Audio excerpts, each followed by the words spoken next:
रुद्र, मैं बहुत थक चुकी हूं, मैं अब और नहीं चल सकती। श्रुति कहते हुए जमीन पर बैठ गई। थक तो मैं भी बहुत गया हूं और बहुत भूख भी लगी है, लेकिन हम यहां नहीं रुक सकते श्रुति। यहां आसपास कुछ भी नहीं है। हमें आगे चलकर देखना चाहिए, शायद कोई मिले जो हमारी मदद कर पाए। रुद्र अपने चारों ओर देखकर कहने लगा। रुद्र की बात सुनकर श्रुति ने झुंझलाते हुए उससे कहा, रुद्र, मुझे समझ नहीं आ रहा है कि जब हमारे पास ऑलरेडी एक चीज है जो हमारी वापस जाने में मदद कर सकती है, तो तुम उसका यूज क्यों नहीं कर रहे हो?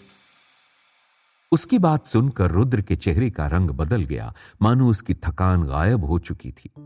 वो श्रुति से कहने लगा, श्रुति, मैं तुमसे पहले ही कह चुका हूं, कुछ नहीं है उस चिट्ठी में। हम यहां से सिर्फ डिवाइस की मदद से ही जा सकते हैं। और वो डिवाइस तो फिर खराब हो गई थी ना मैदान में, याद है ना? श्रुति की यह बात सुनकर रुद्र को एकदम से कुछ याद आया। अरे, तो वो गुरु शास्त्री, मेरा मतलब है प्रोफेसर शास्त्री भी तो अब इस युग में आ गए हैं। हम उनको ढूंढकर उनसे कोई सॉल्यूशन पूछ लेंगे। अभी तो चलो यहां से आगे बढ़ते हैं। उनकी बात मत करो अभी। अगर वो हमें भेज पाते तो खुद यहां नहीं आते। रुद्र, बस बहुत हो चुका, अब यहां वहां की बातें मत घुमाओ, मुझे वो लेटर दो। अच्छा होता अगर उस दिन आश्रम में ही वो लेटर पढ़ लिया होता मैंने, जब तुम्हारे पॉकेट में वो मिला था। पर जाने क्यों मैं इमोशंस में बह गई थी। यह सुनकर रुद्र उसे एकटक देखने लगा। श्रुति का गुस्सा अब 7वें आसमान पर पहुंच गया। मैंने कहा, मुझे वो लेटर दो। मुझे जानना है कि आखिर तुम क्यों छुपा रहे हो उसे। दिखाओ मुझे, मैं खुद देखना चाहती हूं कि उसमें क्या लिखा है। श्रुति ने गुस्से में रुद्र की तरफ बढ़ते हुए कहा और उसकी जेब से चिट्ठी निकालने लगी। नहीं Shruti, sorry, I can't give you the letter. Rudra ने पीछे हटते हुए कहा और श्रुति को रोकते हुए उससे दूर भागने लगा। रुद्र, मुझे दो, मुझे पढ़ना है, आखिर है क्या उसमें? श्रुति ने उसकी तरफ दौड़कर उसे पकड़ते हुए कहा और दोनों के बीच चिट्ठी को लेकर खींचतान शुरू हो गई और जल्दी ही गर्मा गर्मी होने लगी। दोनों पेड़ के चारों तरफ भाग रहे थे। श्रुति से दूर भागते हुए रुद्र उसे कहे जा रहा था, श्रुति, ये क्या पागलपन है, प्लीज बात मानो, बस बहुत हुआ रुद्र, अब मुझे कुछ नहीं सुनना। श्रुति ने उसके पीछे आते हुए कहा, इनफ श्रुति। रुद्र को अब गुस्सा आने लगा था। इसी बीच भागते भागते श्रुति के चिल्लाने की आवाज आई, आउच! रुद्र, तुम! अचानक से श्रुति दर्द से कराह उठी और वहीं जमीन पर बैठ गई। उसकी चीख सुनकर रुद्र घबरा गया और तेजी से भागता हुआ श्रुति के पास आया। वो उससे पूछने लगा, क्या हुआ श्रुति, तुम ठीक तो हो ना? लाओ मुझे देखने दो। रुद्र उसके पास बैठकर उसके पैर को देखना चाहता था। मुझे हाथ मत लगाओ रुद्र। श्रुति ने गुस्से में उसका हाथ झटक दिया, लेकिन रुद्र अब परेशान हो चुका था। बहुत हुआ श्रुति, देखने दो मुझे। देखा ना क्या हुआ, इस भाग दौड़ से लग गई ना चोट। श्रुति को डांटते हुए रुद्र उसकी तरफ देखने लगा और उसके चेहरे पर दर्द से आया तनाव देखकर शांत होते हुए उसे समझाने लगा, घबराओ मत, कांटा चुभा है, मैं निकाल देता हूं इसे। रुद्र उसके पैर को देखने लगा और उसने कांटा निकाल दिया। अब चलो यहां से चलते हैं। श्रुति खुद से उठने की कोशिश करने लगी, लेकिन उसको दर्द में देखकर रुद्र खुद को रोक नहीं पाया और बिना कुछ कहे उसने तुरंत श्रुति को गोद में उठा लिया। वो उसे रोकना चाहती थी, लेकिन वो अपने पुराने दिनों को याद करने लगी थी। कैसे एक बार उसकी हील टूटने पर जब उसने रुद्र से कहा था, रुद्र, मेरी तो सैंडल ही टूट गई, अब कैसे जाऊंगी मैं? तब रुद्र ने उसे इसी तरह अपनी गोद में उठा लिया था और उससे कहा था, मैं हूं ना, बंदा आपकी खिदमत में हाजिर है। और दोनों हंसने लगे थे। वो उसकी तरफ देखे जा रही थी और रुद्र भी उसकी तरफ देखने लगा था। दोनों आज बहुत दिनों के बाद इस तरह से एक दूसरे के करीब थे। लेकिन श्रुति को उसकी उस रात की गलती याद आते ही वो गुस्से से भर गई और रुद्र से कहने लगी, मुझे नीचे उतारो रुद्र, मैं खुद चल सकती हूं। लेकिन रुद्र ने उसकी बात पर ध्यान दिए बिना उसे और कसकर अपनी बाहों में भर लिया था। श्रुति उसकी पकड़ से छूटना चाहती थी, लेकिन रुद्र की पकड़ काफी मजबूत थी। इसका एहसास होने पर श्रुति ने हार मान ली और रुद्र उसे गोद में उठाकर चलने लगा। दोनों कुछ दूर आगे चले ही थे कि उन्हें घोड़ों की आवाज सुनाई। आवाज सुनकर दोनों चौंक कर एक दूसरे की तरफ देखने लगे। तभी सामने से घोड़ों पर सवार सैनिक उन्हें आते हुए दिखाई दिए। श्रुति और रुद्र दोनों सैनिकों को देखकर घबरा गए थे। सैनिक तेजी से उनके पास आ गए और उन्हें घेर कर हाथों में तलवार लहराते हुए उनके चारों ओर चक्कर लगाने लगे। यह सब इतना अचानक हुआ था कि रुद्र और श्रुति को कुछ समझने का मौका ही नहीं मिला। सैनिक उन्हें घूरे जा रहे थे और हवा को चीरती तलवारों की आवाजों ने श्रुति और रुद्र के दिल की धड़कनों को और बढ़ा दिया। घूरते हुए सैनिक जैसे ही तलवार पकड़े तेजी से उनकी तरफ कूदे, श्रुति की चीख निकल गई, रुद्र बचाओ! श्रुति ने रुद्र का कंधा कस के पकड़ लिया। दोनों की डर के मारे आंखें बंद हो गईं। उन्हें लगा जैसे वो उन्हें मार देंगे। माहौल में जो शोर शुरू हुआ था, एकाएक वो शांत हो गया। रुद्र और श्रुति ने धीरे से आंखें खोली। वो दोनों शॉक्ड रह गए। सभी सैनिक तलवार जमीन पर रखे उन दोनों के सामने नतमस्तक थे। दूसरी तरफ कर्ण भी हस्तिनापुर महल में पहुंच चुके थे। उन्हें देखते ही दुर्योधन उनके पास आया और उन्हें गले से लगाकर कहने लगा, मित्र, तुम्हारे लौट आने से मन प्रसन्न हो गया। मैंने उस निर्जीव वन में तुम्हारी प्रतीक्षा की, किंतु मैं जानता था कि तुम स्वयं ही अतिशीघ्र उन्हें मेरे पास लेकर लौट आओगे। तो बताओ, कहां हैं वो दोनों? दुर्योधन की बात सुनकर कर्ण ने कहा, मैं क्षमा चाहता हूं मित्र, मैं उन्हें अपने साथ बंदी बनाकर नहीं ला पाया। वो मेरे हाथ से निकल गए। मैंने उन्हें ढूंढने का बहुत प्रयत्न किया, किंतु हम अभी भी उन्हें पकड़ नहीं पाए। यही ना मित्र? किंतु परंतु कुछ नहीं। अब वो दोनों अधिक समय तक मुझसे भाग नहीं पाएंगे। मैं पुनः उन्हें खोज निकालूंगा। दुर्योधन क्रोध से कहने लगा और अपने स्थान पर बैठ गया। कर्ण के मन में जंगल में रुद्र और श्रुति के साथ हुए सारे वार्तालाप का दृश्य घूमने लगा और उनके कानों में श्रुति की आवाज गूंज उठी, प्लीज कर्ण भैया, छोड़ दीजिए हमें। नहीं छोड़ सकता। दुर्योधन मेरा मित्र है और अब तुम बनोगी मेरे मित्र दुर्योधन की पत्नी। इसे मैं अपने हाथों से मृत्यु दंड दूंगा। यह सुनकर रुद्र और श्रुति बहुत ज्यादा घबरा गए। तभी श्रुति ने अपना डर कंट्रोल करते हुए हिम्मत करके कर्ण से कहा, कर्ण भैया, मेरे पास आपकी एक धरोहर है जिसे मैं आपको लौटाना चाहती हूं। मैं नहीं जानती कि महल में पहुंचकर मेरे साथ क्या होगा, और कहीं ऐसा ना हो कि उस बीच ये मेरे पास से कहीं खो जाए। श्रुति ने स्नेह के भाव से कर्ण की तरफ देखते हुए कहा था, ऐसी क्या वस्तु है तुम्हारे पास जो मेरी धरोहर है और जिसके लिए तुम इतना चिंतित हो? कर्ण आश्चर्य से श्रुति को देखकर पूछने लगे थे। तब श्रुति ने उनके हाथ में माता कुंती से प्राप्त उनके बचपन का कड़ा रख दिया था, जिसे देखते ही कर्ण चकित रह गए और उनके चेहरे के भाव बदल गए थे। किस सोच में डूबे हो मित्र कर्ण? दुर्योधन के इन शब्दों से कर्ण अपने ख्यालों से वापस आ गए, पर कुछ बोल नहीं पाए उस पल में।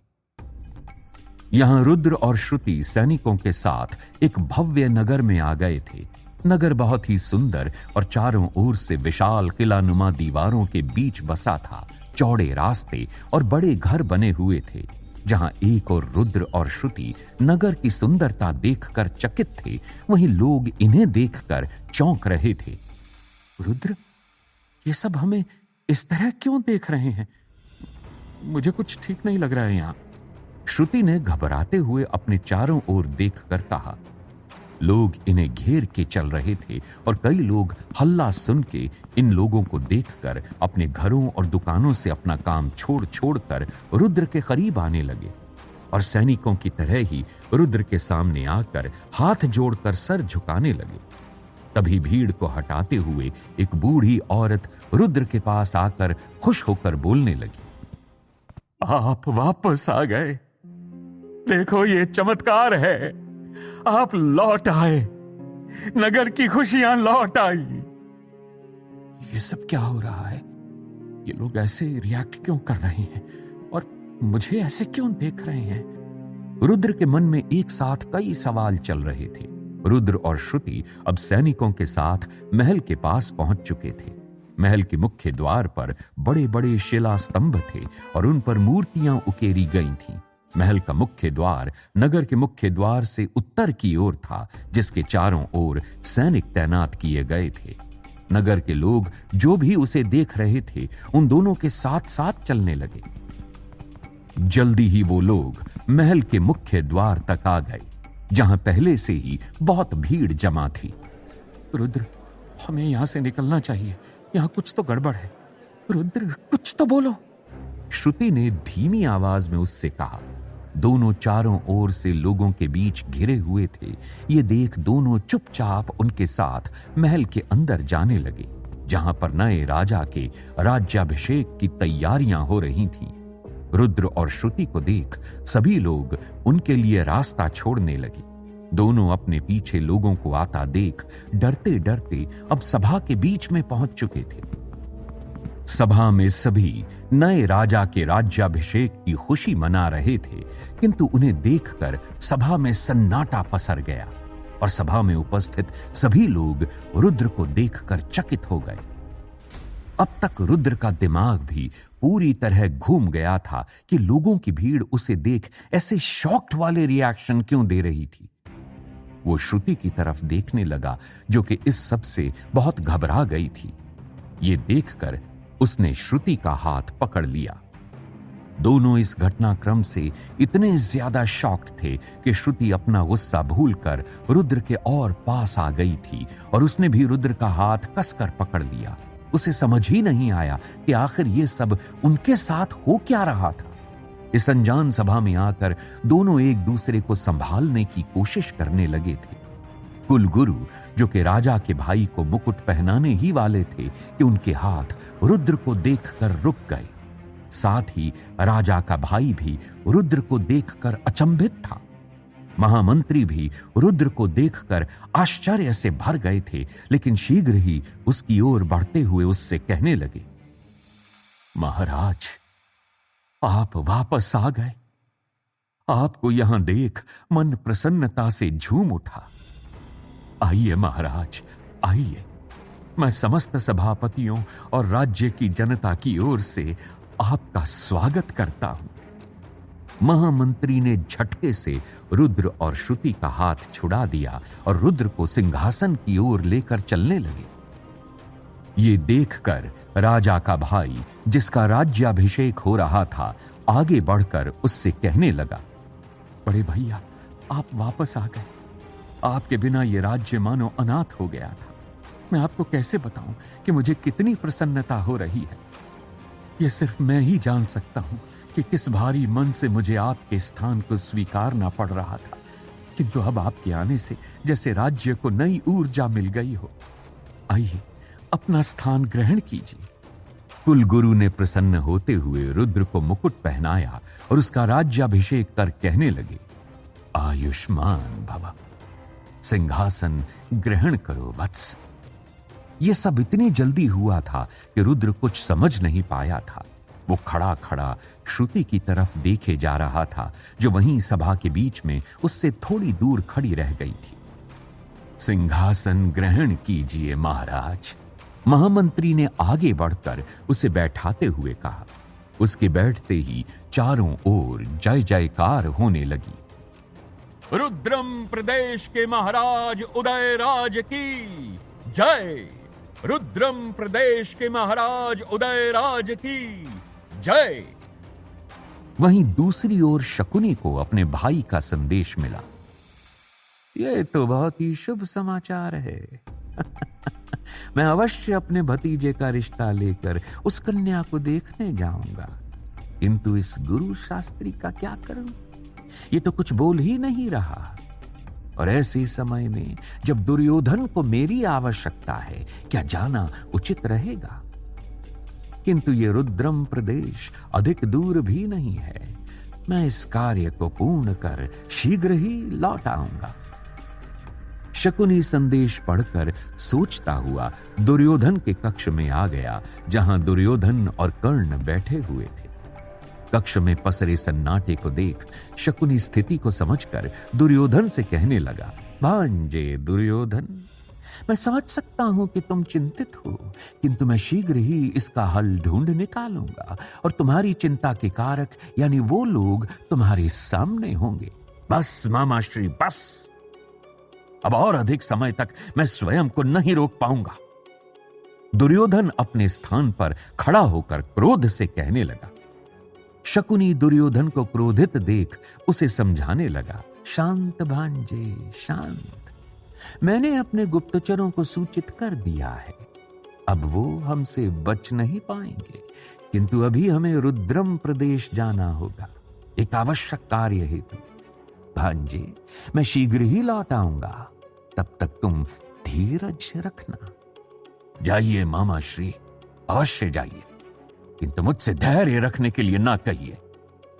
शकुनी उसकी बात सुनकर कुछ कहना चाहता था, किंतु फिर शांत रहा और वहां से निकल गया।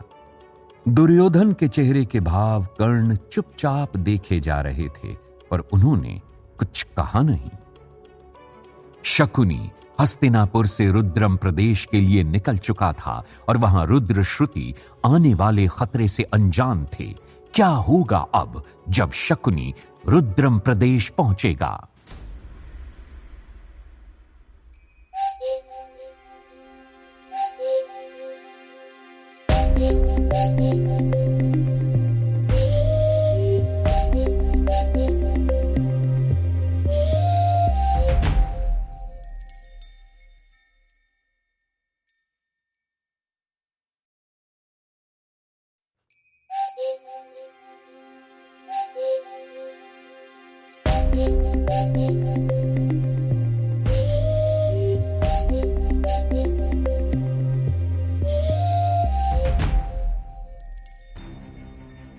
राज्याभिषेक के पश्चात महामंत्री रुद्र को राजा के कक्ष में ले जाने लगे, जहां श्रुति भी उनके साथ थी। कक्ष की ओर जाते हुए रुद्र उनसे कहने लगा, आपसे जरूर कोई भूल हुई है, आप मुझे जो समझ रहे हैं मैं वो नहीं हूं। ये सुनकर महामंत्री रुद्र की तरफ देखने लगे, किंतु बिना कुछ कहे उन्हें लेकर कक्ष में आ गए।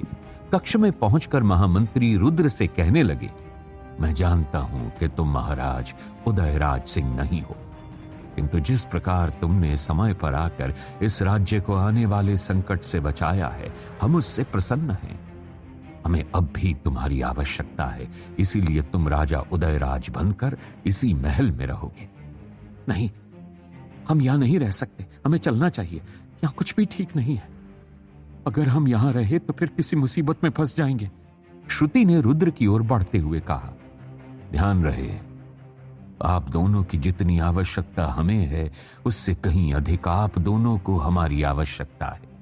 महामंत्री ने थोड़ा गंभीर होते हुए कहा। कुछ सोचकर रुद्र ने उनसे कहा, ठीक है, आप जैसा चाहते हैं वैसा ही होगा, किंतु समय आने पर आपको भी हमारा सहयोग करना होगा। रुद्र की बात सुनकर श्रुति चौंक गई। वो समझ नहीं पा रही थी आखिर रुद्र क्या कर रहा था।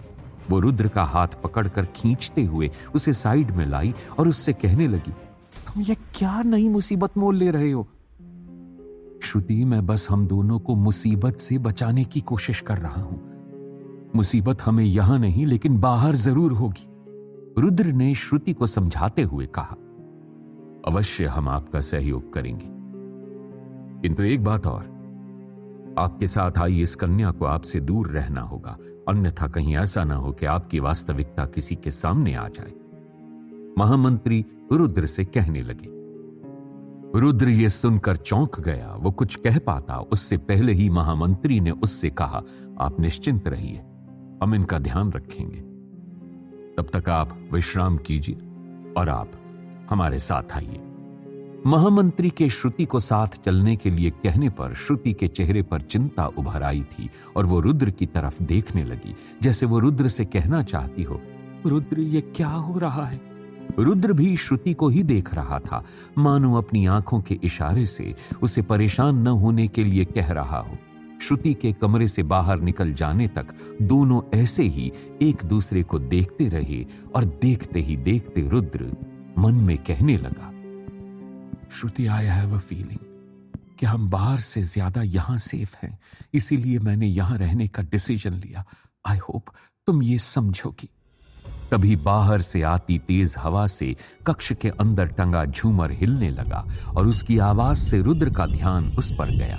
इतना बड़ा झूमर तो रुद्र ने शायद पहली बार देखा था। ये देख रुद्र अकेले में बड़बड़ाने लगा। रुद्र शर्मा, लाइफ इतनी सिंपल थी। क्या करता था मैं? सुबह उठता था, जिम जाता था, नाश्ता करता था, ऑफिस जाता था और सबसे जरूरी काम श्रुति के साथ टाइम स्पेंड करता था जब वो मुझसे रूठी नहीं थी। फिर क्या, घर आके सो जाता था। रुद्र ये सब याद करते करते थोड़ा सीरियस हो गया। और अब ये देखो कहां आ गए हम। हर मोड़ पर खतरा और हर मोड़ पर ट्विस्ट। और अब तो इतना बड़ा ट्विस्ट आया है कि ये लोग मुझे अपना राजा समझ रहे हैं। हम दोनों जरूर एक दूसरे की तरह दिखते होंगे और अगर ऐसा है तो मैं भी उन्हें देखना चाहूंगा। वो कक्ष में रखे एक बड़े आईने के सामने ठहर गया और खुद को देखने लगा। क्या मेरा इस महल में श्रुति के साथ रुकना ठीक होगा? और हो सकता है कि श्रुति सही हो कि यहां हम किसी मुसीबत में ना फंस जाएं। रुद्र ये सब सोच ही रहा था कि तभी उसे कक्ष में किसी के आने का एहसास हुआ। उसने जल्दी से अपना मुकुट एक मेज पर रखा और जाकर एक कुर्सी पर बैठ गया। राजा के भाई, बहन और उसकी मां कक्ष में उससे मिलने आए थे। पुत्र, तुम लौट आए। तुम्हारे जाने के बाद से मन हर समय व्याकुल रहने लगा था। मैं तुम्हें कैसे बताऊं कि तुम्हारे जाने के पश्चात एक दिन भी ऐसा नहीं बीता जब इन आंखों से तुम्हारी याद में अश्रु न गिरे हो। ये कहते कहते राजा की मां रुद्र के चेहरे और सर पर स्नेह से हाथ फेरने लगी। मैं मन ही मन ये विचार करती थी कि यदि यह प्रिय घटना होनी ही थी तो मेरे साथ क्यों नहीं हो गई। मुझे तो जीवन का मोह ही नहीं रहा था, किंतु तुम्हें वापस पाकर मैं धन्य हो गई। मैं तुम्हारी दीर्घायु की कामना करने के लिए अवश्य ही पहाड़ी वाले मंदिर चलकर जाऊंगी। रुद्र कुछ कह पाता उसके पहले ही राजा की मां रुद्र से लिपटकर फूट फूट कर रोने लगी। उन्हें इस तरह देखकर रुद्र कुछ समझ नहीं पाया था कि वो क्या करे। उसने उन्हें संभालते हुए उसी कुर्सी पर बैठा दिया और खुद चुपचाप उनके पास खड़ा हो गया। आप रोइए मत, सब ठीक हो जाएगा। रुद्र उनसे बस इतना ही कह पाया था। वहीं राजा की बहन भी रुद्र को देखकर उसके पास आ गई और उसका हाथ पकड़कर उससे कहने लगी, मुझे विश्वास था कि आप वापस आ जाएंगे बड़े भैया। रुद्र बिना कुछ कहे मुस्कुराकर उसे देखने लगा। ये देख के राजा का भाई उसके पास आकर कहने लगा, आपके आने से सभी इतने प्रसन्न हैं बड़े भैया कि स्वयं को संभाल ही नहीं पा रहे हैं। आप अभी अभी लौटे हैं, अब आप विश्राम कीजिए, हम आपसे भोजन के समय मिलेंगे। चलिए मां, भैया को विश्राम की आवश्यकता है। दूसरी ओर प्रोफेसर शास्त्री अपनी लैब में उन दोनों को न देख पाने से परेशान थे। रुद्र, आखिर तुमने भी श्रुति जैसी ही गलती की और अपना लॉकेट गिराकर मेरा सारा प्लान खराब कर दिया। लेकिन मैं प्रोफेसर शास्त्री हूं, मैं अपना प्लान फेल नहीं होने दूंगा। तुम देखते जाओ, जल्दी ही तुम्हारा कोई अपना तुम्हारे पास होगा। मैंने ये डिवाइस फिर से बना ली है, बस अब मुझे किसी तरह उसे यहां लाकर तुम्हारे पास भेजना बाकी है। जल्द ही मिलते हैं, बाय बाय। प्रोफेसर शास्त्री अपने आप से बातें करते हुए हंसते हुए अपनी लैब से बाहर निकल गए। इधर महामंत्री श्रुति के साथ एक दूसरे कक्ष में आ गए थे। आपको यहां किसी तरह की कोई असुविधा नहीं होगी, किंतु याद रहे आपकी वास्तविकता के विषय में किसी को पता नहीं लगना चाहिए। महामंत्री की बात सुनकर श्रुति परेशान होकर उनसे कहने लगी, तो क्या मैं रुद्र से मिल भी नहीं सकती? उसकी बात सुनकर महामंत्री कहने लगे, आपको उनके प्रति अपने व्यवहार को बदलना होगा। अब वो एक महाराज हैं, तो उचित यही रहेगा कि आप भी उसी तरह से उनके समक्ष स्वयं को प्रस्तुत करें। महामंत्री की बात सुनकर श्रुति कुछ कहना चाहती थी, लेकिन फिर चुप ही रही। साथ ही इस बात का ध्यान रहे, यदि आपको कुछ भी संदेहजनक लगे तो उसकी सूचना अतिशीघ्र मुझे दीजिएगा। इतना कहकर महामंत्री वहां से निकल गए और श्रुति कुछ सोचते हुए उन्हें देखती रही। श्रुति अब तक रुद्र के साथ थी तो उसे किसी बात की चिंता नहीं हुई थी, क्योंकि इस अनजान जगह पर दोनों ही एक दूसरे के सहयोगी थे। लेकिन अब रुद्र से अलग होने के बाद श्रुति मन ही मन घबरा गई थी कि अब न जाने उसे रुद्र तक पहुंचने के लिए कितनी मशक्कत करनी होगी। दूसरी तरफ पांडव भी महामंत्री विदुर के साथ एक गुप्त स्थान पर पहुंच चुके थे। महामंत्री विदुर उनसे कहने लगे, पुत्रों, आप सभी तब तक इसी स्थान पर रहें जब तक मैं आप तक कोई सूचना न पहुंचा दूं। दुर्योधन और कर्ण अभी भी रुद्र और श्रुति के साथ साथ आप सभी की खोज में हैं। पांडव महामंत्री विदुर की बात सुनकर एक दूसरे की तरफ देखने लगे और वे पांडवों को सावधान करते हुए कहने लगे, ऐसा ना हो कि वो आप सभी की वास्तविकता से परिचित हो जाए और इस भेद को जान ले। महामंत्री विदुर कुछ और सोचकर कहने लगे, एक बात और कि हमें पांचाल नरेश की ओर से न्योता आया है। हम सभी सही समय होने पर पांचाल नरेश के यहां जाएंगे। तत्पश्चात आगे जो होगा उस पर विचार करेंगे। किंतु काकाश्री, हमने उन्हें वचन दिया था कि हम उनकी रक्षा करेंगे, और आप देख ही रहे हैं, हमने उन्हें वहां छोड़ दिया और स्वयं यहां आ गए। न जाने किन परिस्थितियों में होंगे वो लोग। भीम ने चिंतित होते हुए कहा। युधिष्ठिर भीम को समझाने लगे, नहीं अनुज, चिंता मत करो, वो कुशल होंगे और हमने उन्हें नहीं छोड़ा है। नियति में यही लिखा था कि वो अपना संघर्ष स्वयं करें, और रही बात हमारे वचन की तो वो हम अवश्य पूरा करेंगे और उनका वो यंत्र खोज कर शीघ्र ही उन तक पहुंचाएंगे। बस थोड़ा धैर्य रखो। युधिष्ठिर की बात सुनकर सभी ने सहमति जताई और महामंत्री विदुर वहां से हस्तिनापुर के लिए निकल गए। श्रुति अपने कक्ष से निकलकर महल में घूमने लगी थी। महल की भव्यता को देखते हुए वो एक कक्ष के बाहर पहुंच गई थी, जहां उसने किसी को बात करते हुए सुना, यदि तुम्हें अपने प्राणों की चिंता है तो तुम्हें यह कार्य करना ही होगा। वो ये सुनकर घबरा गई थी और वहां से जल्दी से जाने लगी। फिर कुछ दूर जाकर रुक गई और मन ही मन सोचने लगी, ये कौन हो सकता है और ये किसे अपना काम करने के लिए मारने की धमकी दे रहा है। मुझे नजदीक जाकर सुनना चाहिए। श्रुति उस जालीदार खिड़की के नजदीक जाकर सुनने लगी। वहां एक आदमी था जो एक स्त्री से किसी काम को करने के लिए कह रहा था, आज के भोज से पूर्व तुम्हें केवल इस विष को महाराज की मनपसंद खीर में मिलाना है। यदि आज तुमने यह कर दिया तो तुम्हें पुरस्कार स्वरूप इतना धन मिलेगा कि जीवन भर दासी के स्थान पर रानी का जीवन व्यतीत करोगी। किंतु यदि तुम इसमें विफल रही तो तुम्हारे प्राणों की रक्षा मुझसे कोई नहीं कर पाएगा। ये सुनकर श्रुति के होश उड़ गए और वो सोचने लगी, ये तो महाराज को मारने के बारे में बात कर रहे हैं, यानी रुद्र को। नहीं, ये नहीं हो सकता। श्रुति को कुछ समझ नहीं आ रहा था। तभी वो आदमी उस कक्ष से निकलकर बाहर जाने लगा। उसके बाहर आने की आवाज सुन श्रुति जल्दी से छुप गई। ये कौन हो सकता है? मुझे देखना चाहिए और शीघ्र ही इसके बारे में रुद्र को बताना चाहिए। वो जल्दी से उसके पीछे जाने लगी, लेकिन वो आदमी शीघ्र ही महल में कहीं चला गया था। श्रुति उसे देख नहीं पाई थी। कहां गया होगा वो? आखिर वो था कौन? मुझे उस दासी का पीछा करना चाहिए। आखिर ये कौन है जो महाराज को मारना चाहते हैं? मुझे इसका पता लगाना होगा। श्रुति दौड़ते हुए दासी का पीछा करने लगी। दासी कक्ष से निकलकर महल के बरामदे से होते हुए जा ही रही थी कि श्रुति उसके पीछे पीछे रसोई घर तक जा पहुंची, जहां किसी बड़ी दावत की तैयारियां चल रही थीं। तो ये उसी भोज की तैयारियां चल रही हैं जिसके बारे में वो बात कर रहा था। रुद्र, मैंने कहा था ना, यहां हम किसी मुश्किल में पड़ सकते हैं। तभी श्रुति की गर्दन के पास एक तलवार आई। वो घबरा के पलटी। सामने दो सैनिक खड़े थे और उसे शक की नजर से देखते हुए पूछने लगे, यहां छुप कर क्या देख रही हो? अपनी गर्दन पर तलवार और सामने खड़े सैनिकों को देख श्रुति बुरी तरह डर गई और उसकी आवाज ही नहीं निकली।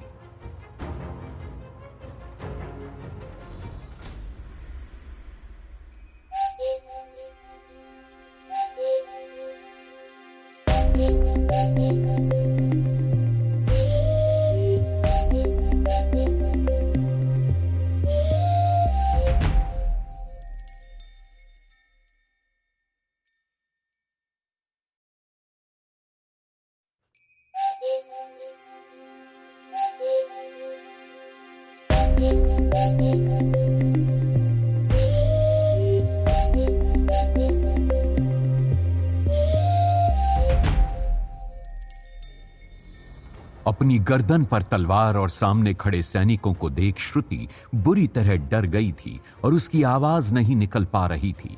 डर की वजह से आंखें बंद कर सर झुकाए श्रुति ने फिर से सैनिक के मुंह से सुना, क्या कर रही हो तुम, बताओगी या? श्रुति को कुछ समझ में नहीं आ रहा था कि क्या बोले। वो बस नजरें झुकाए खड़ी थी। तभी उसने नीचे गिरी हुई खुद की कान की बाली देखी और बोलने लगी, मेरी ये बाली खो गई थी, उसे ही ढूंढते हुए मैं यहां तक आ पहुंची। सैनिकों ने श्रुति को घूरते हुए देखा, फिर ठीक है अब जाओ यहां से कहकर श्रुति को भेज दिया। श्रुति तेज रफ्तार से वहां से भाग गई रुद्र की तलाश में। रुद्र महामंत्री के साथ महल में घूम रहा था। महामंत्री रुद्र से कहने लगे, आप पर किसी को संदेह ना हो इसलिए हम आपको महल और महाराज के विषय में बताने के लिए यहां लाए हैं।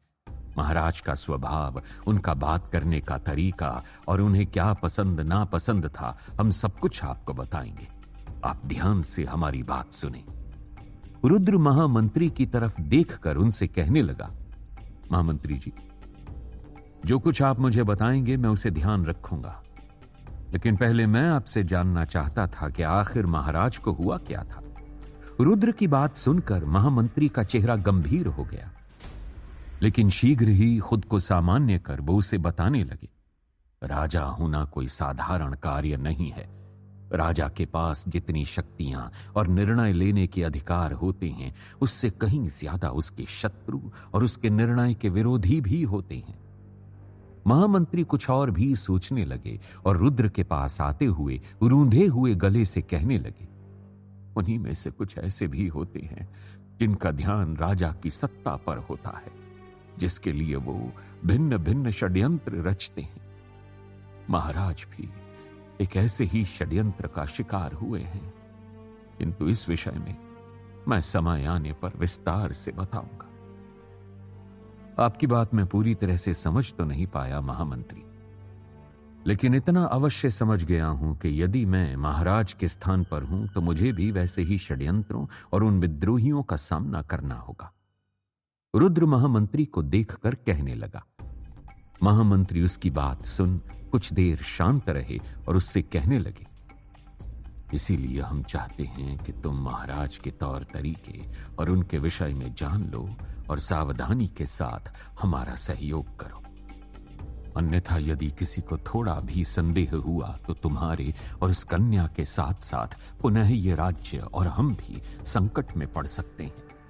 महामंत्री की बात सुन रुद्र उन्हें विश्वास दिलाते हुए कहने लगा, जी महामंत्री जी, अब आप इसकी चिंता न करें, मैं किसी को अपने आप पर संदेह नहीं होने दूंगा। हम और ये राज्य सदैव आपके आभारी रहेंगे कि आप स्थिति की गंभीरताओं को जानने के पश्चात भी हमारा सहयोग करने के लिए तैयार हैं। महामंत्री प्रसन्न होते हुए रुद्र से कहने लगे। वहीं श्रुति भी रुद्र को ढूंढते हुए वहां तक आ गई थी, किंतु महामंत्री को साथ देख वो रुक गई।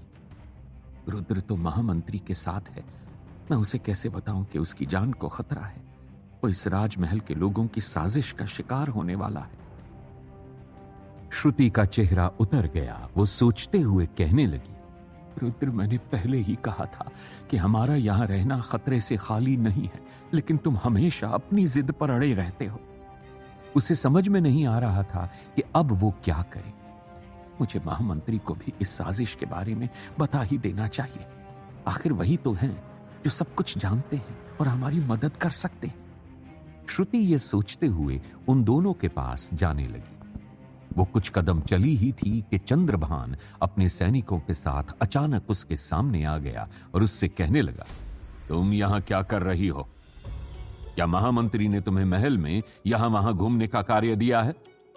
मेहमान हो, इसलिए अपनी सीमाओं में रहकर मेहमानों जैसा ही बर्ताव करो। चंद्रभान की बात सुनकर श्रुति खुद को रोक नहीं पाई और उससे कहने लगी, मैं महाराज से मिलना चाहती हूं, हट जाओ मेरे सामने से।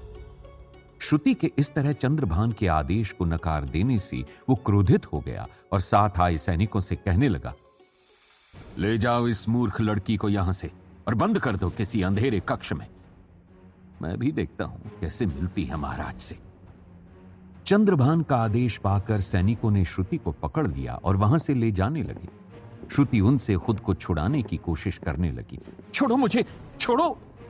रुद्र और महामंत्री के चेहरे दूसरी तरफ होने के कारण वो ये देख नहीं पाए थे। वो रुद्र को आवाज लगाना चाहती थी, लेकिन तभी एक सैनिक ने तलवार उसकी गर्दन पर रख दी और उसे धमकाने लगा, यदि जीवित रहना चाहती हो तो चिल्लाने के विषय में सोचना भी मत और चुपचाप हमारे साथ चलो। ये देखकर श्रुति घबरा गई और चुपचाप उनके साथ वहां से चली गई। सैनिकों ने श्रुति को महल के एक अंधेरे कक्ष में बंद कर वहां से चले गए। वहीं चंद्रभान अब रुद्र और महामंत्री के पास आ चुका था। भ्राताश्री, आप यहां पर हैं महामंत्री जी के साथ और हम आपको समस्त राजभवन में ढूंढ रहे थे। चंद्रभान ने रुद्र के पास आते हुए उससे कहा। रुद्र मुस्कुराते हुए उससे पूछने ही वाला था कि महामंत्री उसकी बात बीच में ही काटकर चंद्रभान से कहने लगे, महाराज, बहुत समय के बाद राज्य में वापस आए हैं, इसीलिए राज्य के विषय में चर्चा करते हुए हम यहां चले आए थे। किंतु आप किस प्रयोजन से महाराज को ढूंढ रहे थे युवराज? चंद्रभान व्यंग भरी मुस्कान के साथ महामंत्री की ओर देखकर कहने लगा, महामंत्री जी, छोटे भाई का बड़े भाई से क्या प्रयोजन हो सकता है? मैं तो बड़े भैया के वापस लौटने की प्रसन्नता पर आज शाम को एक भोज का आयोजन कराना चाहता था। बस उसी की सूचना देने के लिए भैया को ढूंढता हुआ यहां तक चला आया। चंद्रभान रुद्र के प्रति चिंता जताते हुए कहने लगा, तो भैया अभी अभी तो लौटे हैं और आप अभी से राज्य का समस्त कार्यभार उन्हीं को सौंपने लगे। थोड़े समय तो उन्हें इससे दूर ही रहने दीजिए ताकि वो ठीक से विश्राम तो कर पाए। ये सुनकर रुद्र चंद्रभान की ओर देखकर कहने लगा, इसकी क्या आवश्यकता थी? लेकिन यदि तुम चाहते हो तो हम तैयार हैं। इसी प्रकार सभी से मिलना भी हो जाएगा। ठीक है बड़े भैया और महामंत्री जी, हम आप लोगों से आज्ञा चाहते हैं। अभी हमें बहुत सी तैयारियां भी करनी हैं। चंद्रभान इतना कहकर मुस्कुराते हुए वहां से चला गया। महल के एक बड़े से कक्ष में चंद्रभान के आदेश पर भोज की तैयारियां की गई थीं। चंद्रभान ने प्रत्येक कार्य को अपनी देखरेख में ही कराया था। वो सभी के सामने महाराज के लौट आने की प्रसन्नता को प्रदर्शित करना चाहता था। सभी अतिथियों का स्वागत भी उसने स्वयं किया था। आइए महामंत्री, आपने बहुत विलंब किया आने में। आपके परामर्श के बिना इस भोज का आयोजन अत्यंत कठिन रहा मेरे लिए, किंतु अब आप ही अपने कुशल नेतृत्व से यहाँ की देखरेख कीजिए ताकि मैं अतिथियों के साथ थोड़ा समय व्यतीत कर पाऊं। चंद्रभान महामंत्री को कक्ष में आते देख कहने लगा था। महामंत्री चारों ओर देखने के पश्चात उससे कहने लगे, युवराज, आपने सच में बहुत व्यवस्थित तरीके से सभी कार्य किए हैं। महाराज के लौट आने से आपका उत्साह देखते ही बनता है। आपका यह कार्य सराहनीय है। महामंत्री की बात सुनकर चंद्रभान खुशी से गदगद हो उठा। रुद्र राजा के कमरे में भोज में जाने के लिए तैयार हो रहा था। वाह, महाराज के कपड़ों की फिटिंग तो बहुत बढ़िया, जैसे महाराज ने सारे कपड़े मेरे ही साइज के बनवाए हों। अच्छे लग रहे हो महाराज रुद्र। बस एक ही कमी है कि आपकी महारानी श्रुति आपके पास नहीं है। रुद्र आईने के सामने खड़ा खड़ा खुद से बातें कर रहा था। उसने अपने सभी सेवकों को बाहर भेज दिया था, क्योंकि वो नहीं चाहता था कि उसे तैयार होते देख किसी को भी शक हो जाए। श्रुति, कहां हो तुम? देखो तुम्हारा रुद्र इन कपड़ों में कैसा लग रहा है। दूसरी तरफ श्रुति उस अंधेरे कमरे से निकलने की कोशिश किए जा रही थी, लेकिन अब तक वो उस दरवाजे को खोल नहीं पाई थी। ओ गॉड, मैं कैसे इस कमरे से बाहर निकलूं? कोई है? खोलो इसे, मुझे बाहर निकालो। वो जोर से चिल्लाकर अपनी मदद के लिए किसी को बुलाने की कोशिश कर रही थी, लेकिन उसकी हर कोशिश अब तक नाकाम रही थी। रुद्र अभी भी अपने में ही खोया हुआ था कि चंद्रभान उसके कक्ष में आ गया और उससे कहने लगा, बड़े भैया, आप अभी तक यहीं पर हैं। सभी लोग भोजन के लिए आपकी प्रतीक्षा कर रही हैं। अब और अधिक विलंब ना कीजिए। चंद्रभान के अचानक कमरे में आ जाने से रुद्र थोड़ा घबरा गया था, लेकिन जल्द ही खुद को संभाल कर कहने लगा, मैं तैयार हूं चंद्रभान, किंतु महामंत्री जी कहां हैं? मुझे लेने वो आने वाले थे ना। रुद्र का प्रश्न सुनकर चंद्रभान कुछ सोचकर कहने लगा, आप तो जानते हैं महामंत्री जी को, जब तक वो पूरी तरह से निश्चिंत नहीं हो जाते वो किसी कार्य को आगे नहीं बढ़ाते। वो आज के कार्यक्रम की तैयारियों का निरीक्षण करने में व्यस्त थे, इसीलिए मैं स्वयं ही चला आया। इतना कहकर चंद्रभान मुस्कुराने लगा और दोनों कक्ष से बाहर निकल गए। रुद्र दरबारियों से घिरा खड़ा था और उनसे बातें कर रहा था। वहीं पास में राजा की बहन बैठी काफी खुश दिखाई दे रही थी। महामंत्री कक्ष में सभी से कहने लगे, महाराज के इस आयोजन में आने के लिए सभी का धन्यवाद। महाराज और अन्य सभी अपना स्थान ग्रहण करें। महामंत्री की बात सुन सभी अपनी अपनी जगह पर बैठ गए और सेविकाएं उन्हें भोजन परोसने लगी। एक सेविका रुद्र के लिए चांदी के कटोरे में केसर खीर लेकर आई, जिसे देखकर रुद्र की आंखें चमक उठी। सभी प्रसन्नता से उसे देख रहे थे। आपकी पसंदीदा केसर खीर है बड़े भैया, खाना शुरू कीजिए। सभी आपके पश्चात ही भोजन प्रारंभ करेंगे। चंद्रभान रुद्र की तरफ देखकर कहने लगा। रुद्र ने हां में इशारा किया और खीर खाने लगा। श्रुति भी उसी समय दौड़ते हुए भोज कक्ष में आ गई थी। रुद्र को खीर खाता देख उसकी आंखें फटी की फटी रह गई। वो रुद्र को रोकने ही वाली थी कि तभी महामंत्री ने इशारे से उसे मना करते हुए शांत रहने के लिए कहा और उसके पास आ गए। महामंत्री, रुद्र तो खीर खा रहा है। मैंने आपसे कहा था ना कि उसमें जहर मिलाने की साजिश की गई है, तो फिर आपने उसे मना क्यों नहीं किया? श्रुति भर्राई हुई आवाज में घबराते हुए उनसे कहने लगी, चिंता करने की कोई आवश्यकता नहीं है। मैंने खीर का कटोरा बदलवा दिया था। तुम देखो कैसे आनंद के साथ रुद्र खीर खा रहे हैं और पूरी तरह स्वस्थ हैं। महामंत्री धीमी आवाज में मुस्कुराते हुए श्रुति से कहने लगी। उनकी बात सुनकर श्रुति अब शांत हो चुकी थी और रुद्र को देखे जा रही थी। भोज के बाद रुद्र सभी का आभार व्यक्त कर अपने कक्ष में आ चुका था, जहां महामंत्री श्रुति के साथ आए। रुद्र, तुम ठीक हो ना? श्रुति ने कक्ष में पहुंचकर रुद्र के पास जाते हुए कहा। रुद्र उसे परेशान देख उससे कहने लगा, हाँ मैं ठीक हूं श्रुति, लेकिन क्या हुआ? तुम इतनी परेशान क्यों लग रही हो? श्रुति बिना कुछ कहे उसे देखे जा रही थी। रुद्र, चिंता का विषय यह है कि आज के भोज में आपको जहर देकर मारने की साजिश की गई थी। मेरा मतलब है महाराज को। किंतु श्रुति ने सही समय पर हमें सूचित कर दिया था और हमने समय रहते वो जहर से भरा खीर का कटोरा बदल दिया।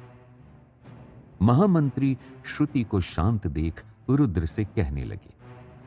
महामंत्री और श्रुति मिलकर पूरा घटनाक्रम विस्तार से रुद्र को बताने लगे। श्रुति जब उस अंधेरे कमरे में बंद थी और मदद के लिए चिल्ला रही थी, तब महामंत्री ने वहां से गुजरते हुए उसकी आवाज सुनी और उसे ढूंढते हुए उस कमरे तक पहुंच गए थे। श्रुति, क्या ये तुम ही हो? महामंत्री ने उसकी आवाज पहचान कर पूछा। महामंत्री जी, मुझे जल्दी से यहां से बाहर निकालिए। रुद्र की जान को खतरा है। उसकी खीर में जहर मिलाकर खिलाने वाले हैं ये लोग। श्रुति ने घबराते हुए बिना कुछ सोचे सब कुछ महामंत्री को बता दिया था, जिसे सुनकर महामंत्री भी चौंक गए थे। उन्होंने उस दरवाजे को खोलने का प्रयत्न किया, किंतु रुककर शीघ्र ही श्रुति से कहने लगे, ये दरवाजा नहीं खुल रहा है श्रुति। हमें जाकर पहले महाराज को इस षड्यंत्र से बचाना होगा। मैं शीघ्र ही किसी को यहां भेजता हूं, तुम चिंता मत करना। इसके बाद महामंत्री ने भोज कक्ष में आकर चंद्रभान से देखरेख का भार स्वयं ले लिया और समय देखकर भोजन से ठीक पहले रुद्र की खीर का कटोरा बदल दिया था। वहीं सैनिकों को भेजकर श्रुति को भी उस कमरे से बाहर निकलवा दिया था। ये सुनकर रुद्र आगे बढ़कर महामंत्री से कहने लगा, महामंत्री जी, सही समय पर आकर आज आपने मुझे बचा लिया। आपका बहुत बहुत धन्यवाद। रुद्र अब श्रुति के सामने आकर खड़ा हो गया और उससे कहने लगा, थैंक यू श्रुति, मेरी जान बचाने के लिए। आखिर कैसे जीवित बच गया वो? दूसरी तरफ अपने कक्ष में गुस्से में आग बबूला चंद्रभान अपने कक्ष में रखे सामान को तोड़ फोड़ कर निकल रहा था। उसी समय एक सैनिक ने आकर उसे सूचित किया, युवराज, अभी अभी सूचना प्राप्त हुई है कि हस्तिनापुर से महाराज शकुनी शीघ्र ही यहां पहुंचने वाले हैं। यह सुनकर चंद्रभान के चेहरे के भाव बदलने लगे और उसके दिमाग में षड्यंत्र चलने लगा।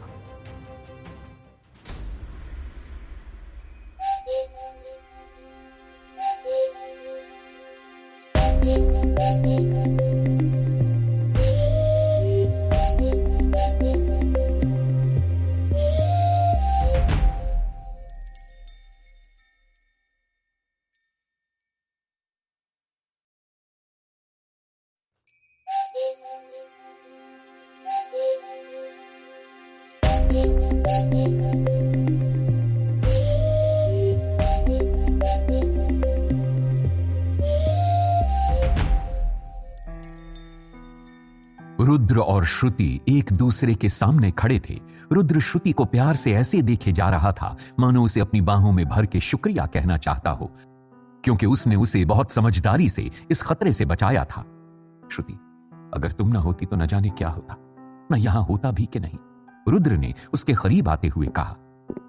श्रुति भी उसे ठीक देखकर मन ही मन काफी खुश थी, लेकिन उसकी बात सुनकर थोड़ा सख्ती से वो उससे कहने लगी, रुद्र, थैंक्स बोलने की कोई जरूरत नहीं है। अगर तुम्हारी जगह कोई और भी होता तब भी मैं यही करती, लेकिन अब आगे हमें बहुत ध्यान से यहां रहना होगा। मैंने कहा था ना, यहां जरूर हम किसी मुसीबत में पड़ सकते हैं। श्रुति की बात सुनकर भी रुद्र उसकी आंखों में देखे जा रहा था और उससे कहने लगा, मैं जानता हूं श्रुति कि यहां हमें बहुत से खतरों का सामना करना पड़ सकता है, जिनके लिए हमें तैयार रहना होगा, लेकिन हम साथ मिलकर इस सिचुएशन को संभाल सकते हैं, जैसे आज तुमने संभाला है। उसकी बात सुनकर श्रुति के चेहरे का तनाव उभर आया था। श्रुति कहने लगी, रुद्र, हम कब तक ऐसे ही इन हालातों में फंसे रहेंगे? तुम नहीं समझ सकते कि इस बीच मुझ पर क्या बीती है। मुझे ऐसा लगा जैसे मैंने तुम्हें खो ही दिया था। अब बहुत हुआ रुद्र, और कब तक हमें इसी तरह डर डर के जीना होगा?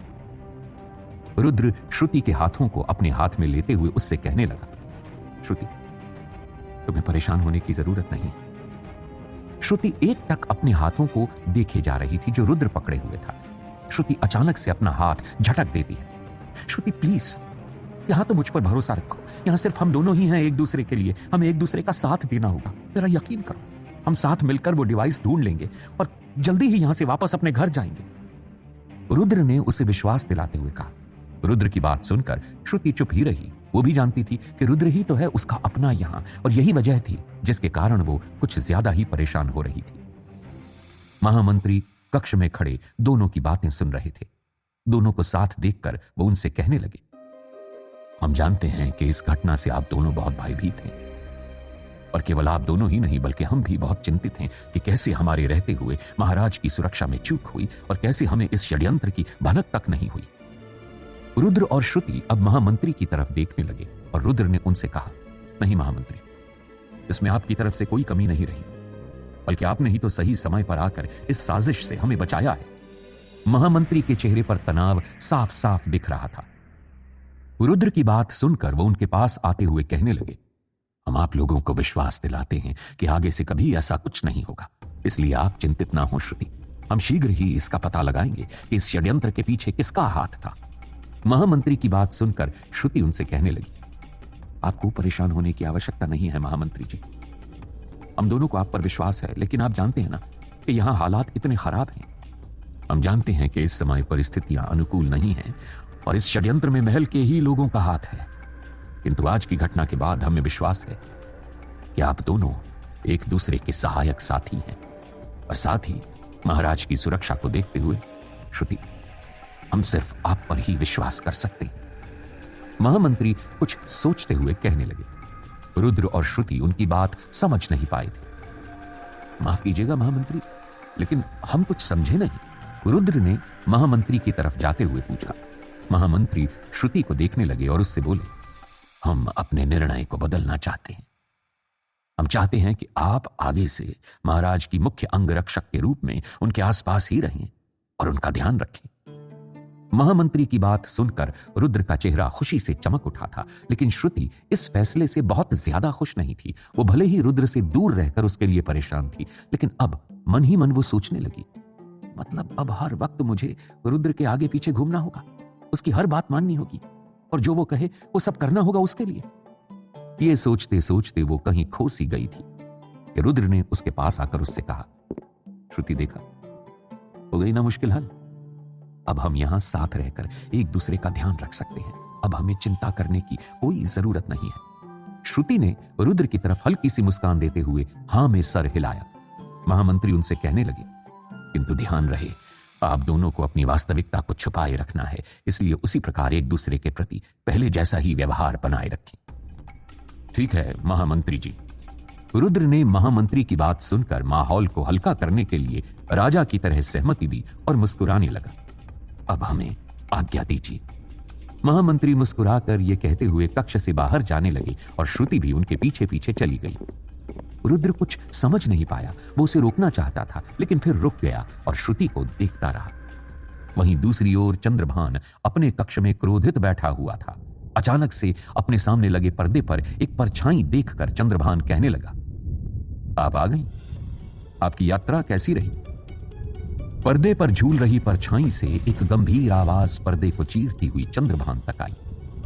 इन बातों में समय नष्ट ना करें, इनसे कोई लाभ नहीं होगा, हमसे स्पष्ट बात करें। मैं इस योजना की असफलता का कारण नहीं समझ पा रहा हूं। यदि उस कटोरी में जहर था तो वो उदयराज जीवित कैसे बच गया? कहीं ऐसा तो नहीं कि किसी ने हमारे ही साथ छल किया? अपने सामने लटके पर्दे पर पड़ रही परछाई की ओर देखकर उसने कहा। वो परछाई एक स्त्री का आकार लिए हुए थी। स्वयं को संभालो चंद्रभान, ये सिर्फ एक बाधा है, कोई असफलता नहीं है। हमने पहले ही तुम्हें चेताया था कि इतनी आतुरता अच्छी नहीं, किंतु तुम नहीं माने, इसलिए हमें यह कदम उठाने के लिए सहमति देनी पड़ी।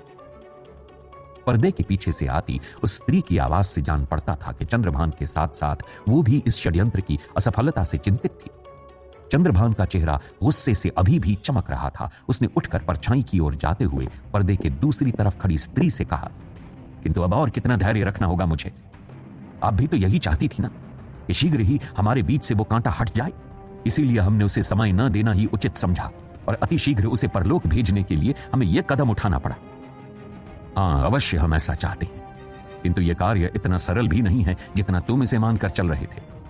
थोड़ा समय दो, हम स्वयं उदयराज के नजदीक रहकर कोई ना कोई हल अवश्य ढूंढ लेंगे।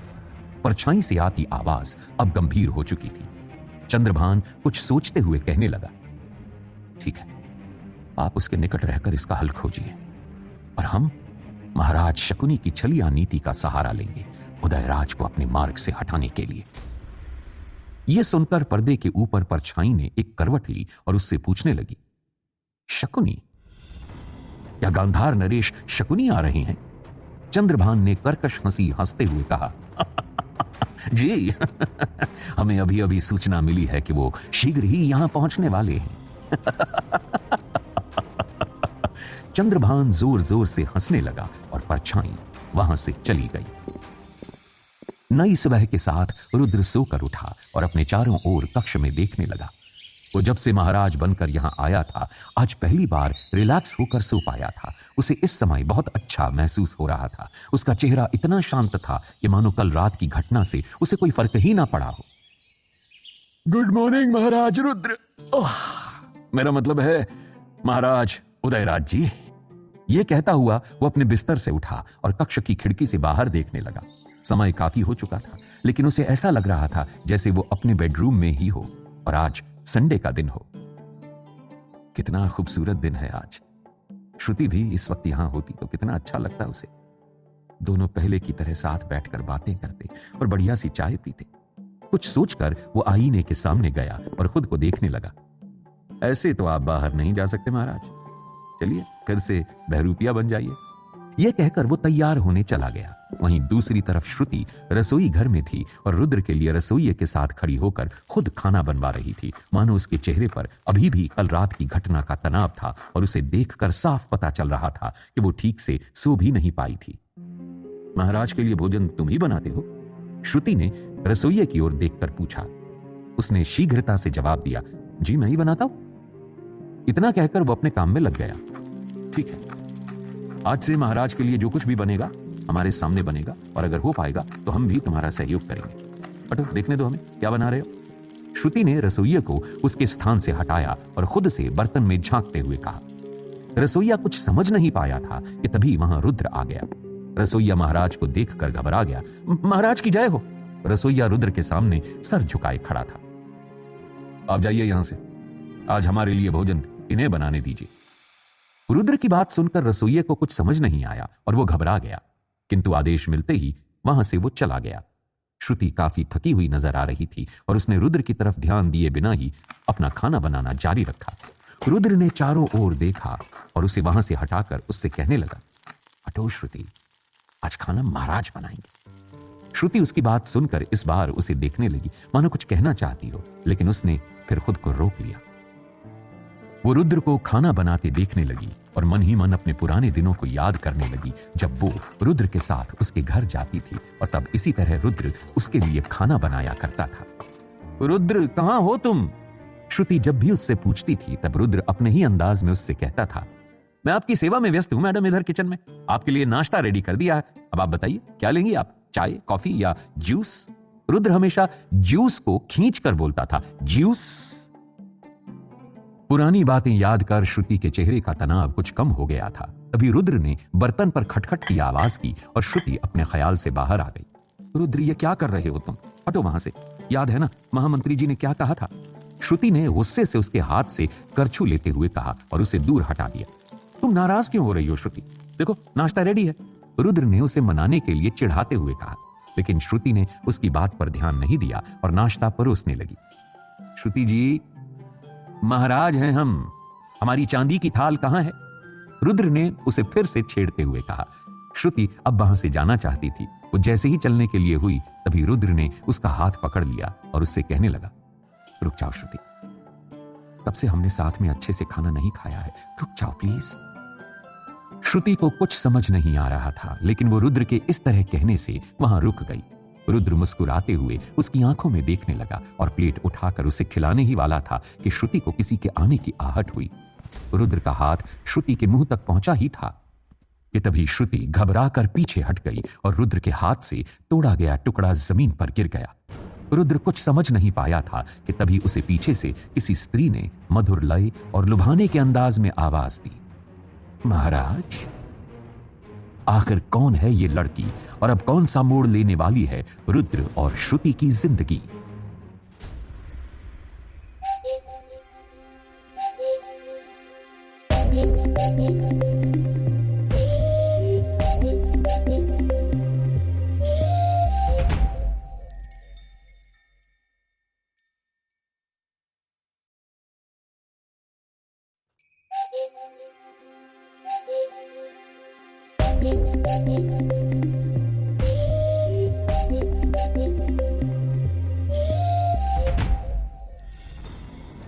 रुद्र को इस तरह प्यार और लुभाने के अंदाज से दी गई आवाज को सुनकर रुद्र और श्रुति दोनों चौंक गए थे। रुद्र ने जैसे ही पीछे मुड़कर देखा तो एक राजकुमारी जैसी दिखने वाली लड़की उसकी तरफ तेजी से बढ़ते हुए पास आई और प्यार भरी नजरों से उसे देखते हुए उसके गले लग गई और उससे कहने लगी, मेरे महाराज, मेरे उदय, आप कहां चले गए थे? उसके इस तरह आकर रुद्र के गले लगने से रुद्र बहुत ही अनकंफर्टेबल हो गया और श्रुति की तरफ घबराते हुए देखने लगा। श्रुति रुद्र को चौंक कर देखे जा रही थी और रुद्र मानो बुत बन गया था। रुद्र को समझ ही नहीं आया कि यह क्या हो रहा है। वो कुछ कह पाता इससे पहले ही उस राजकुमारी ने उससे कहा, उदय, आप यहां रसोई में क्या कर रहे हैं? चलिए अपने कक्ष में चलिए। आपको स्वयं इस ओर आने की क्या आवश्यकता थी? सेविकाओं को आदेश दे दिया होता। इतना कहकर राजकुमारी ने रुद्र के हाथ से वो खाने की प्लेट ले ली और उसका हाथ पकड़कर रसोई से कक्ष की ओर ले जाने लगी। वो रसोई से रुद्र को लेकर ऐसे निकली मानो उसने श्रुति को देखा ही ना हो। मैं कल रात ही महल में आ गई थी, किंतु अधिक रात्रि होने के कारण मैं आपसे मिलने नहीं आई। मैं आपके विश्राम को बाधित नहीं करना चाहती थी और सुबह मैं जब आपके कक्ष में पहुंची तो ज्ञात हुआ कि आप महल में भ्रमण पर निकल चुके हैं। रसोई से निकलते हुए रानी रुद्र से कह रही थी, किंतु रुद्र उसके साथ जाते हुए भी श्रुति को ही देखे जा रहा था। श्रुति भी ठहर कर ये सब देख ही रही थी। वो भी तेजी से रसोई से बाहर निकलकर उनके साथ साथ कक्ष में आ गई। कक्ष में पहुंचकर राजकुमारी ने रुद्र को बैठा दिया और खुश होते हुए अपने हाथ में ली हुई थाल से टुकड़ा तोड़ रुद्र को खिलाने लगी। रुद्र अब कंफ्यूजन के साथ राजकुमारी को देखे जा रहा था। वो मन ही मन सोचने लगा, आखिर ये है कौन और क्यों मेरे पीछे पड़ी है? इतनी मुश्किल से तो श्रुति के साथ वक्त बिताने का मौका मिला था और ये बीच में आ गई महारानी।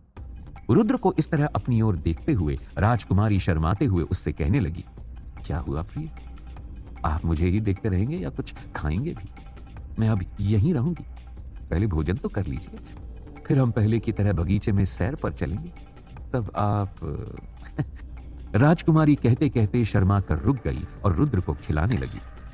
रुद्र खा ही रहा था कि उसका ध्यान श्रुति पर गया, जो कक्ष में खड़ी दोनों को देख रही थी। उसकी आंखों से साफ पता चल रहा था कि वो रुद्र से कह रही हो कि रुद्र, तुम्हें तो बड़ा मजा आ रहा होगा ना, अब तो राजकुमारी आपकी सेवा में जो आ गई हैं।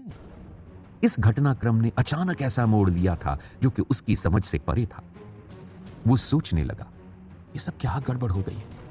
कहां मैं श्रुति को खाना खिलाकर मनाने की कोशिश कर रहा था और अब तो लगता है कि रुद्र अभी इस उलझन में था कि तभी चंद्रभान कक्ष में आ गया और उनसे कहने लगा, बड़े भैया, आप इतने चकित क्यों हैं? क्या इतना शीघ्र अपनी प्रेयसी राजकुमारी अवंतिका को भूल गए? ये आपकी मंगेतर हैं, अर्थात हमारी होने वाली भाभी श्री।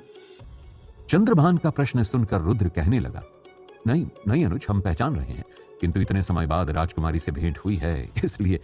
रुद्र की बात पूरी भी नहीं हुई थी कि चंद्रभान व्यंग भरी मुस्कान के साथ कहने लगा, आपके लौट आने की सूचना इन्हें हमने ही दी थी ताकि आपका अच्छे से ध्यान रखा जा सके, और मुझे तो प्रतीत होता है कि राजकुमारी ने आते ही आपका सारा भार ले लिया है। नहीं युवराज, अपनों के लिए किया गया कार्य भार नहीं, प्रेम कहलाता है। राजकुमारी ने प्रेम भरी मुस्कान से रुद्र को देखते हुए कहा। चंद्रभान की बात सुनकर श्रुति की आंखें फटी की फटी रह गई। वो मन ही मन गुस्से में सोचने लगी, ये राजा की मंगेतर है, यानी अब रुद्र की मंगेतर। ये अच्छा है महाराज रुद्र, एक एक कर सारे आनंद लेते जाइए, गॉड ब्लेस यू।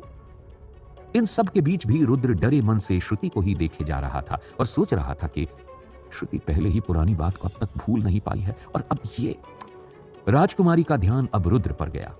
वो तब से उससे बात करने की जगह श्रुति को ही देखे जा रहा था। वो गुस्से में उससे कहने लगी, यहां वहां क्या देख रहे हैं आप महाराज? हम यहां आपके लिए आए हैं, आप हमारी ओर देखकर हमसे बात कीजिए ना।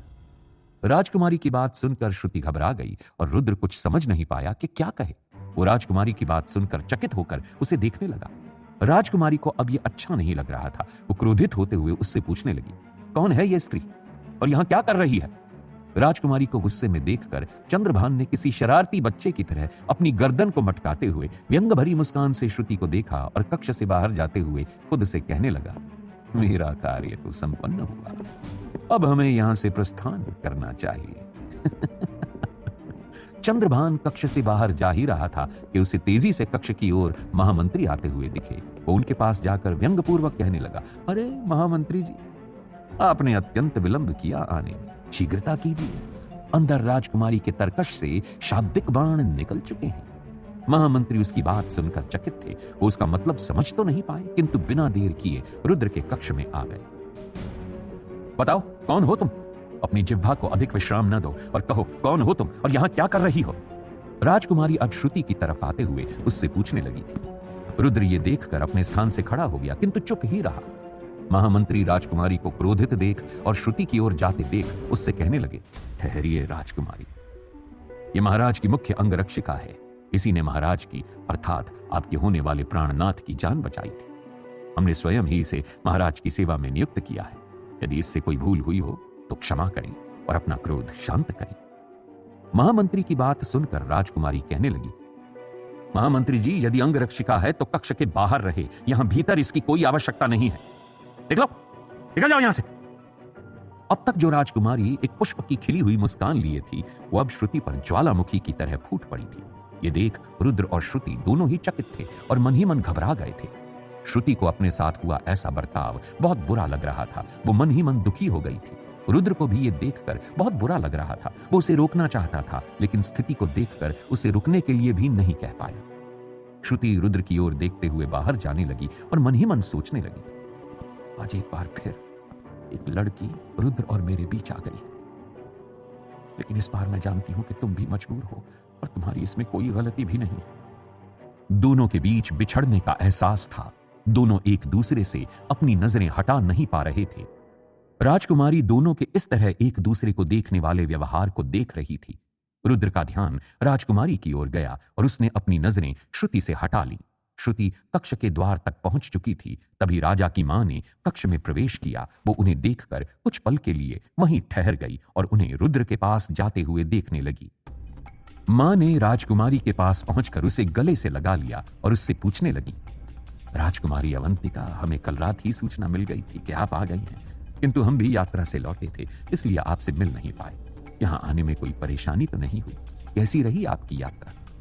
राजमाता, हमें जैसे ही महाराज के वापस लौट आने की सूचना मिली, हम तो स्वयं को रोक ही नहीं पाए और अतिशीघ्र अपने राज्य से यहां के लिए निकल गए। राजकुमारी इतना कहकर कुछ सोचने लगी और रुद्र की ओर देखते हुए कहने लगी, और यदि कोई परेशानी हुई भी हो तो हमें याद नहीं, क्योंकि सूचना मिलने के बाद से ही हम केवल महाराज के और उनकी सेहत के विषय में ही बस सोच रहे थे। अन्य किसी बात पर तो हमारा ध्यान ही नहीं गया। राजकुमारी ने फिर से अपने चेहरे पर खिली हुई मुस्कान लेकर रुद्र के निकट जाते हुए कहा। रुद्र भी अब उनकी बातों का हिस्सा बन चुका था। वो भी मुस्कुराकर राजा की मां से पूछने लगा, हमें किसी ने बताया ही नहीं कि आप राज्य से कहीं बाहर गई थी? पुत्र, हमने कहा था ना कि हम आपकी दीर्घायु की कामना के लिए पहाड़ी वाले मंदिर जाएंगे, तो हमसे और धैर्य नहीं हुआ और हम अतिशीघ्र निकल गए थे और जाने की इसी शीघ्रता में आपसे मिल नहीं पाए। राजमाता ने रुद्र के सर पर हाथ फेरते हुए उससे कहा और उसे प्यार से देखने लगी और फिर राजकुमारी के समीप जाकर उसके चेहरे पर भी प्यार से हाथ फेरते हुए बोली, राजकुमारी अवंतिका, आपका इस तरह पुत्र उदय के लिए चिंतित होना दर्शाता है कि आप एक बहुत ही अच्छी अर्धांगिनी साबित होंगी। हमारा आशीर्वाद हमेशा आप दोनों के साथ रहेगा। श्रुति, जो कि अभी भी कक्ष के द्वार पर ही खड़ी थी, वो ये सब बातें सुनकर एकाएक अपने एक पुराने प्यारे इंसिडेंट के बारे में सोचने लगी, जिस दिन वो रुद्र के घर गई थी और रुद्र की मां इसी तरह उससे बहुत प्यार से बातें कर रही थी। थैंक यू श्रुति बेटा, कि तू ऑफिस में इसका इतना ख्याल रखती, नहीं तो इस नालायक को तो खाने पीने का कुछ होश ही नहीं रहता काम के बीच में। ये कहकर उन्होंने श्रुति को गले लगा लिया था। श्रुति ने रुद्र को चिढ़ाते हुए लुक दिया। उसकी मां आगे बोली, बेटा तुम इतने दिन बाद क्यों आई घर? श्रुति कुछ बोल पाती, रुद्र अपनी आदत के मुताबिक उनकी बातों के बीच में बोल पड़ा। मैंने तो महारानी को कई बार कहा था कि मम्मी आपको बुला रही हैं, लेकिन इनके पास फुर्सत ही कहां है। इस बात पर श्रुति उसे मारने दौड़ी थी। तीनों कैसे खिलखिलाकर हंस रहे थे साथ में। फिर श्रुति और उसकी मां उससे अलग जाकर बातें करने लगे थे। तब श्रुति ने ध्यान दिया था कि रुद्र इस तरह दोनों को साथ देखकर कितना खुश था। महामंत्री की आवाज के साथ श्रुति का ध्यान उन पर गया और वो अपने ख्यालों से बाहर आई। महामंत्री चिंतित होकर रुद्र से कहने लगे, महाराज हम आज्ञा चाहेंगे। आप राजमाता और राजकुमारी जी से बात कीजिए, हम शीघ्र ही आपसे भेंट करेंगे। महामंत्री की बात सुनकर रुद्र ने हां में सर हिलाया और श्रुति की तरफ देखने लगा और महामंत्री श्रुति को अपने साथ लेकर वहां से निकल गए। संध्या के समय चंद्रभान अपने कक्ष में उसी पर्दे के सामने बैठा हुआ था और वो परछाई उसी तरह से उस पर्दे पर झूल रही थी। परछाई कहने लगी, आज आप बहुत प्रसन्न लग रहे हैं युवराज, इसका कोई विशेष कारण? आप हैं हमारी प्रसन्नता का कारण। इतने समय से हमें कोई युक्ति सूझ ही नहीं रही थी कि हम क्या करें, किंतु आपकी वजह से हम में पुनः साहस का संचार हो चुका है। चंद्रभान हंसते हुए कहने लगा, परछाई ने अपना स्थान बदलते हुए उससे कहा, यह प्रसन्नता की बात है कि आप इस विषय को गंभीरता से देख रहे हैं, जैसा कि हम चाहते थे। किंतु पिछली बार की तरह बिना हमारे सुझाव के कोई भी ऐसा कार्य मत कीजिएगा कि आप ही किसी संकट में पड़ जाएं, युवराज। चंद्रभान ये सुनकर क्रोधित होते हुए कहने लगा, आप हम पर कभी विश्वास क्यों नहीं करते? हमने आपके आते ही आपको सारा घटनाक्रम बता तो दिया कि हमने स्पष्ट योजना के साथ उदयराज को रास्ते से हटाने का प्रबंध किया था, किंतु वह भाग्यशाली निकला और खीर खाकर भी न जाने कैसे बच गया। आपने इसके पूर्व भी एक प्रयत्न किया था चंद्रभान, और वो योजना भी विफल हुई थी। उस बार भी वो बचकर लौट आया था। इसलिए अब हमारे सुझाव के बिना कोई भी ऐसा कार्य मत कीजिएगा कि उदयराज के स्थान पर हमें आपको खोना पड़े। परछाई ने मानो अपना आकार बढ़ाते हुए चंद्रभान से कहा। परछाई की बात सुनकर चंद्रभान गुस्से से चिल्लाने लगा और बोला, ऐसा कतई नहीं होगा। इस बार हम उसे जीवित नहीं छोड़ेंगे, चाहे अपने हाथों से ही उसका सर धड़ से अलग क्यों न करना पड़े। चंद्रभान को गुस्से में देख वो परछाई वहां से चली गई और चंद्रभान क्रोध से भरी लाल आंखों से उन्हें जाते हुए देख रहा था।